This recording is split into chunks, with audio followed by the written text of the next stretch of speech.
inakutofautisha na mtu mwingine. Wakorintho wa kwanza sura 15 mstari 1. Ndio.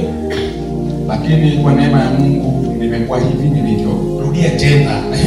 Lakini kwa neema ya Mungu nimekuwa hivi nilivyo. Lakini kwa neema ya Mungu nimekuwa hivi nilivyo. Hivi unajua kuswali sahihi wewe? Hivi ni mtu mmoja au wengi? Ni mtu mmoja, kwa sababu neema haifanani na watu, ni watu wa baadhi. Hivi nilivyo kwa sababu huyu ndugu, kwa sababu ya neema ya Mungu yuko hivi.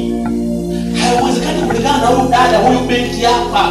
Mimi niko hivi kwa sababu ya neema. Uchumi, magari, biashara, kampuni. Wewe inawezekana unaga lakini hakuna wateja. Nini? Neema imembeba. Kwa sababu ya neema ya Mungu nimekuwa hivi nilivyo.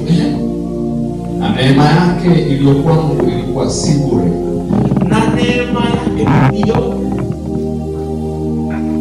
Bwana Yesu asifiwe. Bwana Yesu malizia. Na neema yake iliyokuwa Mungu ilikuwa si bure, bali inazidi sana kufanya kazi kupita wao wote. Narudia tena. Wasikie kwa nguvu. Na neema yake iliyokuwa Mungu ilikuwa si bure, bali inazidi sana kufanya kazi kupita wao wote. Unanielewa? Tosha kana. Bwana Yesu asifiwe. Mtu mwenye neema, kuna utendaji wa kazi ni tofauti. Hauwezi kulingana. Hapo ofisini kwako wewe umekosa neema.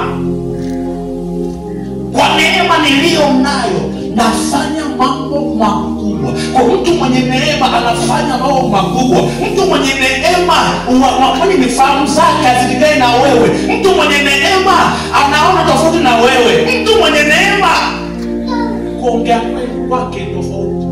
Mimi nasema maneno yawe na neema. Maneno yako yana nini? Na neema. Neema. Okay, maneno yako na neema.